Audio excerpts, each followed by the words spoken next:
A atriz Regina Viana, gente, ela morreu no último domingo, né? Em decorrência de um AVC hemorrágico. Ela ficou conhecida, né? Por suas atuações em novelas como Dancing Days e também O Rebu. A Regina, ela foi hospitalizada alguns dias antes, mas ela acabou não resistindo. Em casos de AVC, a ajuda médica imediata é fundamental para limitar os danos ao cérebro. E o caso da atriz é ainda mais grave por ter sofrido aí um AVC hemorrágico. E para a gente entender as causas e como um AVC age no nosso corpo, eu recebo hoje o médico neurologista, o Dr. Ícaro Berticini. Boa tarde, Dr. Ícaro. Tudo bem com o senhor? Boa tarde, Patrícia. Tudo bem? Que bom, viu? Doutor, qual que é a diferença, primeiro, para a gente começar? Porque a gente sempre escuta falar do AVC isquêmico, né? O que é um AVC isquêmico e um AVC hemorrágico? Então, o AVC isquêmico é quando falta sangue. Falta o sangue e morre uma parte do tecido cerebral. Já o hemorrágico é quando você tem um extravasamento do sangue de dentro das artérias para fora do tecido cerebral. Além de não nutrir mais o tecido por estar fora do vaso sanguíneo, esse sangue ele é muito irritante ao tecido, então ele também faz mal. Entendi. E qual deles é o mais comum, doutor? O isquêmico é o mais comum. O isquêmico é o mais comum. E tem alguma idade que o AVC isquêmico acomete mais as pessoas? Tanto o isquêmico quanto o hemorrágico são mais comuns na população idosa. Então a gente considera acima dos 65 anos, né? Tanto um quanto o outro são bem mais prevalentes. E quais são os sinais? Como que eu posso identificar que alguém ali está com sintomas, essa pessoa está tendo um AVC? E tem diferença se o AVC é isquêmico ou hemorrágico? É um ponto bem importante a gente entender assim. Pelos sintomas clínicos, não dá pra gente saber se a pessoa está tendo um AVC isquêmico ou hemorrágico. Não tem como prever isso. Tá. Mas do AVC em geral, né, quais são os sintomas? Uma perda de força, geralmente é de um lado só do corpo, ou do direito ou do esquerdo. Raramente é bilateral.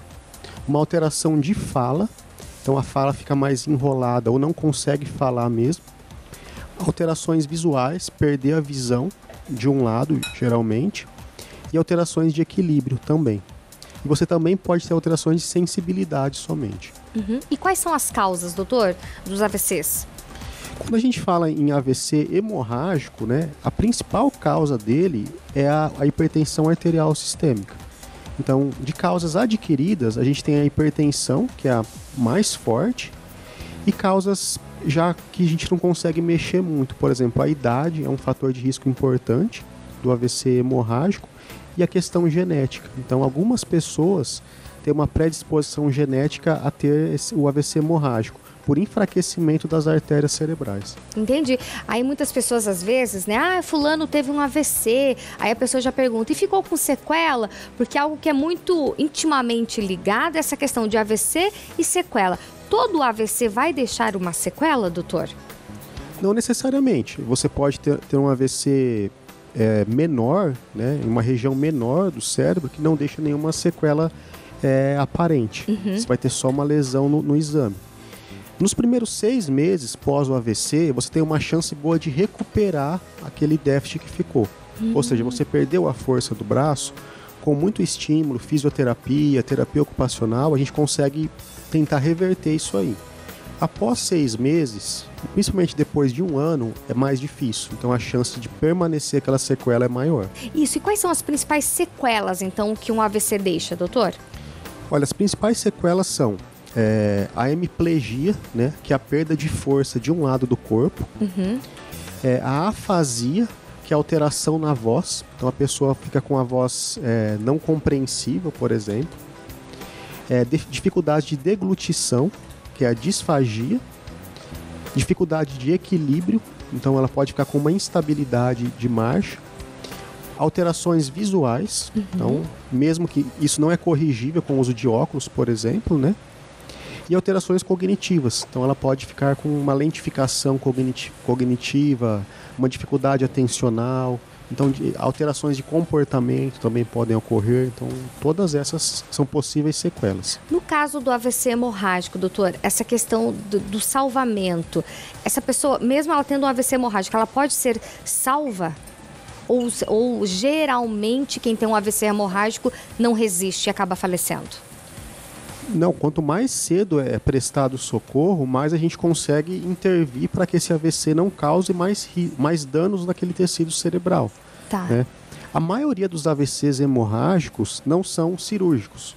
Então, alguns casos vai ser preciso ser feita uma neurocirurgia nesse paciente, né?